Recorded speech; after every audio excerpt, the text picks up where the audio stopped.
sànni mu takk masque mën na ko tekkil xamee nañ la. ayca Farima à toi bonjour. bàyyi leen sama brode bi waaw mais bonjour à tout le monde.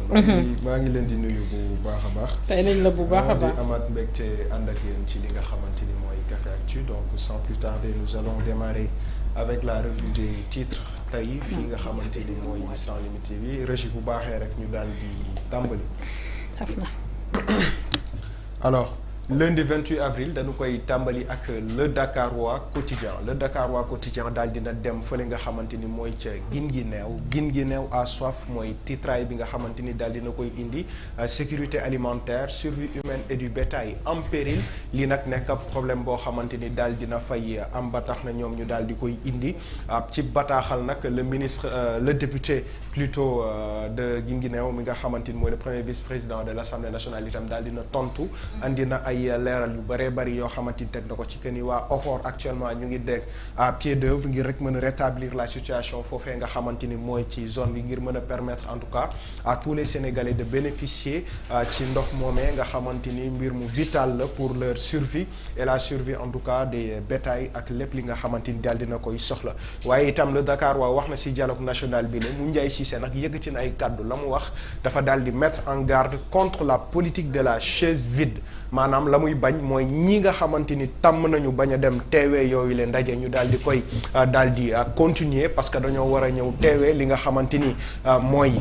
bile dialogue national ngir mën a waxtaane lépp li nga xamante ni rek daal dina ñeel en tout cas acteur politique yële ak milieu bi nga xamante ni mooy milieu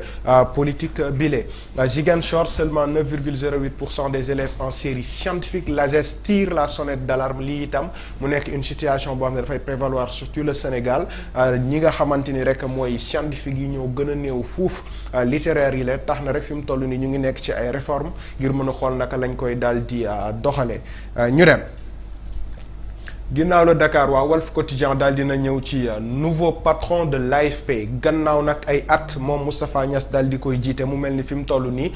passé na le relais le témoin ak ki nga xam ne mooy Mbaye Dione ak mu cogne d'entrée les premiers signaux lancés par le nouveau régime sont de nature à semer le doute loolu nag mu nekk kaddu yoo xamante ni moom daal dina koy yëkkati jàpp na ne rek li nga xamante ni mooy taxawaay bi nouveau régime bi daal di am rek dafa daal di indi benn xelub jiixi jaaxa mu nekk ay kaddu yoo xam ne moom Mbaye Dione daal dina koy yëkkati gannaaw ba ñu ko tabbee mu daal di jiite boobule kuréel bi nga xamante ni mooy AFP waaye itamit coalition Diomaye président bile daal dina ñoo daje waxtaanee li nga xam ne mooy actualité politico sociale bu réewum Sénégal waxtaan nañ ci loi d'amnistie reddition des comptes et cetera Diomaye président savonne l'opposition profitoo nañ ci moom ay mbooj ak i ñoñom daal di dal bu baax a baax opposition sénégalaise bile parce que la ñu jàpp rek mooy dañu bëgg a politiser tous les débats rawatina nag li nga xam ne mooy reddition des comptes te loolee du dëgg du yoon mu nekk rek ay kaddu yoo xamante ni ñoom daal dinañ koy yëkkati ngir rek teg ko ci kaw ndoddu boobule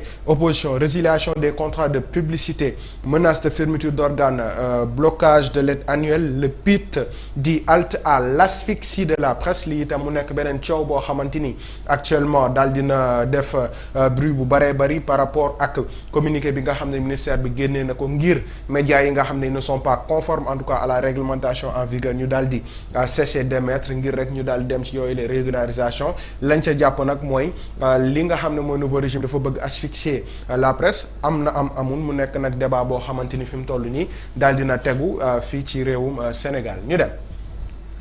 Les Échos yéenekaay daal dina ñëw ci la montagne de la haute cour de justice risque d'accoucher d'une souris noonu la ko les Échos daal di andee Ndeye Saly Diop traduite pour 52 millions et 2 climatiseurs lii nag mooy li nga xamante ni rek indi nañu ko ci bataaxal en tout cas les Échos yéenekaay ni nag sur 150 millions seuls 52 non justifiés par le DAGE en cause Moustapha Diop traduit pour 930 millions non encore justifiés mu nekk mbir yoo xamante ni du ñàkk ne fekk ci kanam dinañ si daal di ñëw plus en détail Moustapha Niasse raconte les 4 chefs de l'État Senghor, Diouf, Wade, Macky et moi loolu nag mooy li nga xamante ni Moustapha Niasse daal na koy yëkkati ci kaddu la mu wax ci Senghor nag mooy que ni daal dina ko voyager loo ci biir avion présidentiel et dans ses délégations 138 fois en 9 ans waaye itam Abdou Diouf a signé 19 décrets où je me trouvais nommé promu distingué au bout de 11 mois, Wade et moi, nous avons constaté que le travail que nous avions en commun était difficile. Jamais, je dis jamais, encore une fois jamais, mon amitié avec Macky Sall ne disparaîtra. Mu nekk nag ay kaddu yoo xamante ni moom Moustapha Niasse indi na ko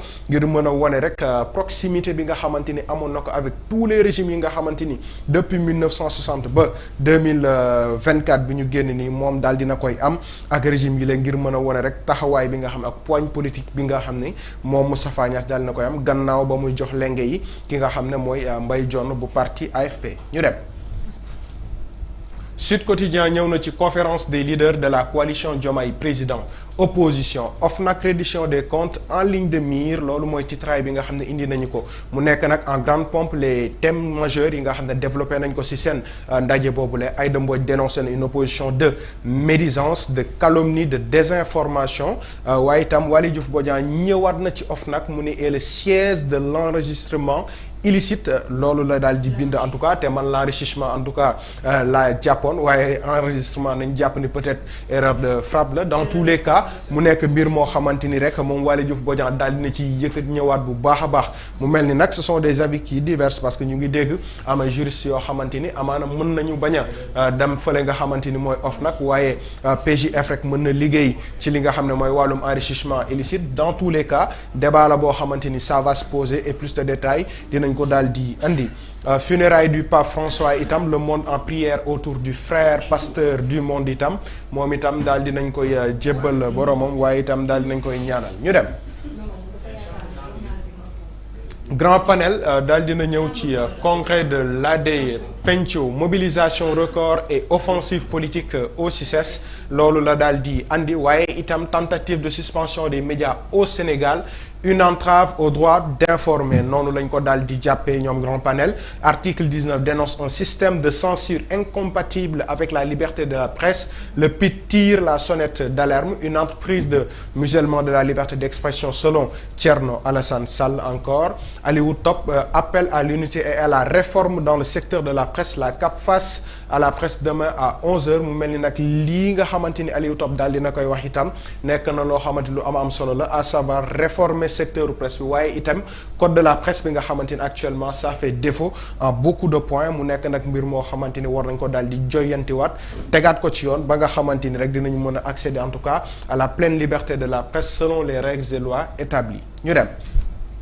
Vox Populi ñëw na ci dellu na ci Touba d'abord reçu par Serigne Mountakha que mijote Serigne Mbacké Ndiaye le médiateur politique s'apprête-t-il à prendre du service pour calmer le jeu dans tous les cas dem na fa gisante na ki nga xam ne mooy Serigne Mountakha rejet de la loi d'interprétation reddition des comptes bilan du pouvoir la danse du scalp d'Aïda Mbodj Waly Diouf Bodian et compagnie noonu la ko Vox Populi daal di andee gannaaw ba ñu yëkkatee ay kaddu par rapport ak tout ce qui se passe actuellement ci li nga xam ne mooy actualité sénégalaise bi lee waaye itam Déthié Fall ñëw na ci débat bi nga xamante ni mooy wàllum amnistie boobule la mu wax mooy lan la réconciliation ne peut se faire sans la vérité mënuñu juboo mënuñu ànd mënuñu déggoo te dëgg amul leeraluñu li nga xamante ni moo daal di lëndëm loolu la Déthié Fall daal di andi ci li nga xam ne mooy mbir mi waaye itam sunu xarit Macky Sall au Grand Monde Forum c'est par la mer que l'Afrique comptera de façon de plus importante dans les échanges mondiaux loolu mooy xalaatam ci taxawaay bi nga xamante ni rek Afrique am na ko waaye xam naa ne la mu bëggoon wax dëggantaan Sénégal la ndaxte Sénégal moom boobule ouverture dans tous les cas ñu ngi koy xaar mu ñëw ci réew mi partagé ñu li nga xamante ni mooy gis-gisam ñu dem. Rewmi Quotidien nag ñëw na ci benn tragédie boo xamante ni moo xew fële ca Mali mu yàpp sénégalais boo xam ne dafa daal di daanu de son appartement daal di si ñàkk bakkanam mu nekk nag mbir moo xamante ni dese na leer ndaxte Mamadou Diack moom a chuté du premier étage de l'immeuble où il vivait originaire de Thiès sa dépouille transférée au CHU de Bamako mu mel ni nag daal di nañu demander ñu ouvrir ay enquête ngir mën a leeral loolee daal di ñaan yàlla rek yërëm ko xaaree ko aljana jéggal ko waaye itam sàmm bépp sénégalais boo xam ne mu ngi nekk bitim réew ñu dem régie l'observateur nag daal dina ñëw dem fële nga xam ne mooy PJF waaye laata loolu ñu daal di ñëw ci kii nga xamante ni mooy doomub Macky Sall doomub Marième Faye Sall Amadou Sall attendu au parquet financier les secrets d'une convocation le fils de l'ancien président les bons de caisse de 10 milliards de francs CFA et le compte NCA de la société Woodrose Investment LTD loolu nag mooy li nga xamante ni moo waral moom Amadou Sall ñu daal di koy woolu fële ca pôle judiciaire financier mu mel ni nag dinañ ci indi plus de détails ci lu yàggul dara waaye itam foofee ca pôle judiciaire financier bi la saisine explosive du procureur financier à la DIC les enquêtes sur la gestion 2019-2024 des finances publiques ouvertes cette semaine plusieurs hauts fonctionnaires qui ont servi à des postes stratégiques risquent de tomber mu mel ni nag tijji nañu li nga xamante ni rek mooy enquêtes yi ci gestion bi nga xamante ni xew na ci dernier quinquennat wu Macky Sall muy lépp loo xamante ni ñeen na wàllum koppar actuellement mën nañ jàpp ne fële ca DIC gannaaw sax ba ñu gisee ay arrestation yu bëree bëri yoo xam ne am na mais tijji nañ ko de plein fouet te dans les jours qui viennent dinañu woo ay hauts fonctionnaires yu bëree bëri yoo xamante rek dinañ daal di dem wuy ji ngir mën a leeral dëggantaan ana koppar googu noonu fan la dugg lan lañ ko doyee lan ak lan lañ ci def mu nekk nag question yoo xamante ni sénégalais yàgg nañu ko posé fi mu toll nii DIC di division des investigations criminelles dafa mel ni tàmbali naa def ay investigation ngir mën a leeral waaye itamit moom Madior daal dina ñëw fii nga xamante ni mooy ci l'observateur muy contrat de dation en paiement sur 9430 mètres carrés bi nga xam ne moo indi coow lile détails yi xew ca enquête brigade des affaires criminelles qui coule Ismaïla Madior Fall dafa mel ni nag Cheikh Gueye DG bu société technologie consulting service la mu fa wax mooy pour mu mën a bénéficier contrat yi moom Madior Fall daf ko réclamer somme 250 millions de francs CFA mu daal di koy jox avance su 50 millions en espèces ci biir bureau ki nga xam ne mooy directeur des constructions Moustapha Anas El Bachir fekkee na ko gannaaw nag ba mu ko imposer mu daal di joxe 200 millions yi nga xamante ni rek moom daal dina koy desel si yooyu les 250 millions mu daal di koy refuser parce que amoon na ay lenteur ci délivrance su bail bi Madior daf ko daal di delloowaat ay 50 millions en disant que dafay annuler li nga xam ne mooy bail bi mu nekk nag coow loo xamante ni actuellement observateur daal dina koy teg sur la table ñu di ci xaal ay leeral ñàkkoon ne nañ si ñëw plus en détail ñu dem. Libération ñëw na ci importation et trafic de drogue clientèle VIP blanchiment de capitaux dans le secret des affaires noires du White Dream mu mel ni nag lii itam mu nekk problème boo xamante ni saytu nañ ko depuis bi nguur gu bees gi daal di tegu mu mel ni rek wàllum cinébar beeg drogue beeg yu ni mel ni bëri na lool ci dëkk bi. derrière le restaurant Lunch Bar situé sur la corniche des Almadies se cachait un vaste réseau d'importation et de trafic de drogue contrôlé par des franco-sénégalais mu mel ni nag foofu moo nekkoon seen base ñoom ñi nga xam ne ay franco-sénégalais lañu am ab réseau bu yaatoo yaatu boo xam ne nekk na fii ci réewum Sénégal waaye itam précisément ci restaurant bi nga xam ne mooy Lunch Bar nekk ci corniche Almadies Ouest ñoom dañoo daal di démanteler boobu le mbir 12 plaquettes lañ fa daal di fekk bu hashish ont été saisies par l'OCRTIS au domicile de Ousmane Diatta di Soundiata qui exploitait les lieux. Son livreur Magatte Pathé Gueye qui gérait les commandes d'une clientèle VIP est aussi tombé en même temps que le comptable et gérant du White Dream. La drogue cachée dans les fûts était importée de la France via des conteneurs par groupage. Le réseau ravitaillait des boîtes de nuit, les Almadies, des centres-villes ak Ngor mu mel ni nag réseau la boo xamante ni ay personnes VIP lañ doon fournir li nga xamante ni mooy cinébar boobule ñu mën see jàpp ne rek ay nit ñu màgg ñu tedd en tout cas ci dégg-dégg bi nga xamante ni am nañ ko ci fii ci réewum Sénégal ñoom lañ doon jox di leen jaay boobule cinébar actuellement nag téye nañu leen certainement dinañ ci mën a indi ay plus de détails gannaaw enquête yi nga xam nañ ko def FMI itam sur un taux de croissance de 8,4% mu mel ni ñoom ñu ngi daal di félicité bu baax a baax Sénégal gannaaw condition précaire gannaaw itam difficulté bi nga xam ne daal dinañ koy fekk ci réew mi le tandem Diomaye Sonko daal dinañu am benn taux de croissance bu am solo boo xamante ni ñoom sax yaakaaruñu woon ne dinañ ko daal di am ñu dem régie Le Soleil yéenekaay ñëw na nag ci li nga xamante ni pour man c'est une fierté nationale des filons de Kédougou aux vitrines de Tilène, l'or artisanal bientôt à portée des artisans gannaaw ba ñu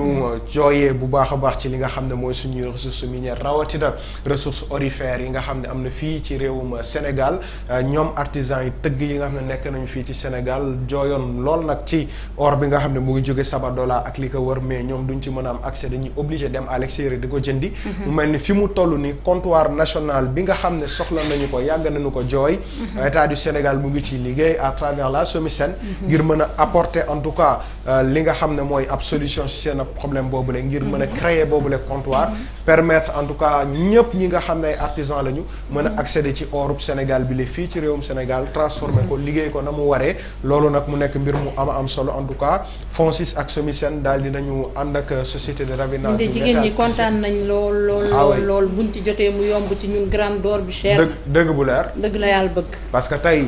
Ngoné Saliou. lu ci artisan yi gën a jot. mu gën a baax ci ñun. dañuy bëgg di takk or. dëgg la te je pense que loolu mooy. waaw yu mag yi nag. non ba pare problème bi mooy. pour mu yomb naka la ñuy or bi naka lay meññee ci réew mi. maanaam ñun ñu am problème pour jot ci. problème bi du cher sax. dañuy wax ne ressource bu muy génne dafa war a feeñ. Ngoné taal sa micro. foofu moom mën a. non dama ne non war na ko mën a feeñ. parce que boo xoolee ci dëkk yi normal fépp foo xam ne am na ressource bu fay génn. askan wi war nañu ko mën a yëg mais ñu dem ba lay wax ne ñooñu bu ñu yóbbu or bi sax réseau du amaat. ña fay liggéey ci boppam parfois di am ay problème c'est ça yow mi fi dëkk boo ko bëggee jënd li nga koy jëndee mu gën a cher booy xool beneen bu dëkk sax boo fa demee peut-être que ni muy yombee du yombee comme ñii te ñu dañoo bëgg tànk nag ça c'est vrai dañoo bëgg en jóge tout ci cas sew yi dem ci FONSIS liggéey ak loolooy dëgg de. FONSIS ak SOMISEN ñu ngi ciy def liggéey bu am solo te dans quelque temps incha allahu rabbi rek ñan nga wax FONSIS a ngi liggéey nag ak SOMISEN kaay ma wax la FONSIS est-ce que xam nga ñoo yor yenn tabax hôpital yi nga xam ne dañ ko surfacturé woon boo la bëggee si kanam ma ñëw ci de tey jaay ñëwal ma ci loolu parce que daa mu ci lii ñu classé woon yenn secret de hôpital yoo xam défense ci ne la dañ bokkoon koy wala waxee ay 15 milliards FONSIS ñëw def ko 7 milliards wuyu ma ba pare mu am traçabilité mu bokkut ak liggéey yi ñu defoon secret défense wala la ma ca liir moo bëri yéen na am na ñu ci defoon secret défense am na ci benn boo xam yow mi fekke nga ko docteur Abdourahmane Diouf neen lu ñu wax ma ne maa fekkee mais dañ ko fekkee yow bi ba président Sonko di wax hôpital Rosso bi toogoo ni jàkkaarloo moom jékki-jékki def nii da ngay jommi waa demal yow ayca ñu dem ci beneen nabu or le mandat daal dina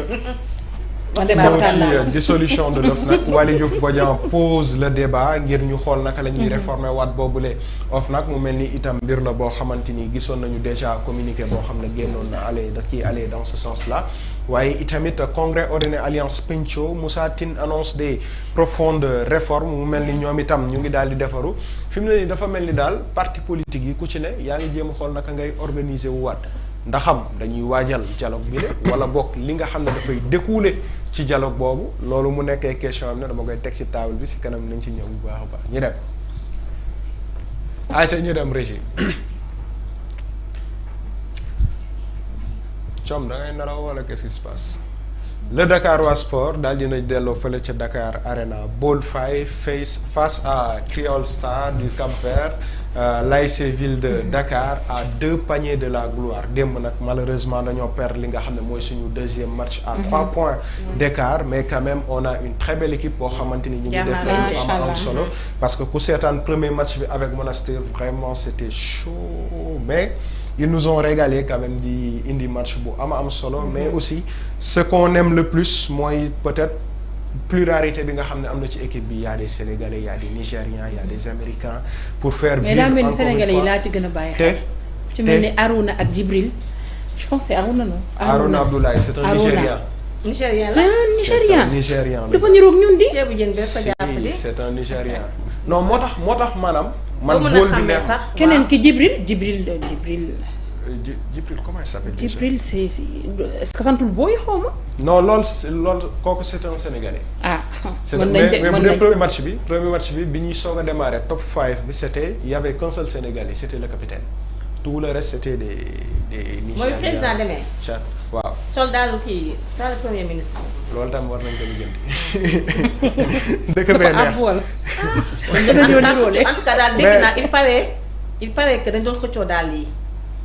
il paraît que léegi kenn ki ne ko bu may dem fee bàyyi ma sol ko su ma paree àll ko. noonu la cas bi demee. ayca. il paraîtrait. il paraîtrait que. maa ngi soog a dégg pare bi. jërëjëf parce que li ma bëggoon wax àndut ak pare bi. boo ko ci boole. jamono neexul ay yombalal dossier bi rek.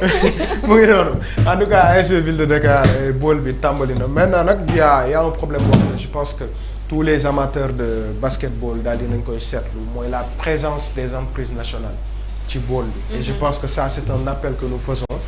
au ministère, aux directions, aux entreprises, mais surtout ministère du tourisme. Parce que je pense que mën nañu profiter ci bool bi nii. liggéey ci lu am solo et je pense que destination Sénégal lii dafa bokk ci li nga xamante ni. même Sarr mu ngi leen di accompagner aussi. Sarr mu ngi leen di accompagner mais il faut plus d'impact parce que voilà gis naa ne visite Rwanda dafa commencer jël trop d'espace et moi ça me dérange ici au Sénégal très sincèrement. Donc on espère en tout cas te ñoom li tax ñu war a ñëw jokk ci li nga xamante ne mooy baal bi parce que dafay promouvoir la culture africaine. C'est ça. Parce que NBA bi muy taxawal lu ni mel c'était pour courtside yi ñuy ñëw di fexe ba stylistes yi nekk ci dëkk ba di solal ñi nga xamante ne ñoom ñooy ñëw ci match yi xoolal stars yi non même pas les stars même pas man moom match dimanche bi maa nga ca muccee man publicité bi muccee Ahmed Ndiaye maa ngi leen di nuyu bu baax te muccee ak ñeneen ñi nga xamante ne ñu ngi ci réew mi nekk ay styliste ñoom ñëpp ñu ngi leen di voilà et te ñi mu ko defal ñu bari boo demee sur Instagram di nga gis ne presque ñu bari ñi dem ci baal bi mucce moo leen solal. non si. et te loolu dafay promouvoir li nga xamante ne mooy suñu jeune talent yi fi nekk. di promouvoir également la culture africaine. Et c'est très important. non il est bon en tout cas on espère que ça va continuer ainsi et que dinañu am victoire. ayca ñu dem. Thiom je pense que benn kese moo ci des muy bii nga xamante ni mooy record Sadio Iso Jackson Sima buteur l'attaque de la tanière frappe fort mu mel ni nag niveau bi nga xamante ni amoon nañu ko il y a de cela quelque temps mu ngi ñëwaat ndànk-ndànk on espère et j'espère en tout cas que dañu koy continuer bu baax a baax ndaxte kan baa ngi ñëw et on a besoin de ces joueurs on a besoin de cet impact bi nga xamante ni daal dinañ ko am daan ci digg bi non ci digg bi Condé offre le trophée au Barça ñu daal di koy. mais naa dem la reporter. mais tegal leen ma coup franc ci Yann Mbappé bi. jooy naa ba jubilé moo ko jig. Com tegal ma coup franc ci Yann Mbappé bi. ah oui tegal ma coup franc bi. c'est très bien bien. non man jëla xale bi. kii jooyloo na mag bu ne. bu jarul nga may message man moo wax dëgg yàlla. la da nga bàyyi. gis naa sa taxawaay si kër gi amul problème. déedéet ay yow kii bàyyi na di. bàyyi nga di teel ngaa bàyyi na. xale bii moo ñeme tàngal xol. ay yow bu leen def ni sama rakk ji com laay ñëwaatal fii. ayca jërëjëf ñu ngi leen di jaajëfal bu baax a baax di jaajëfal ñi nga xamante ne ñoom ñoo ànd ak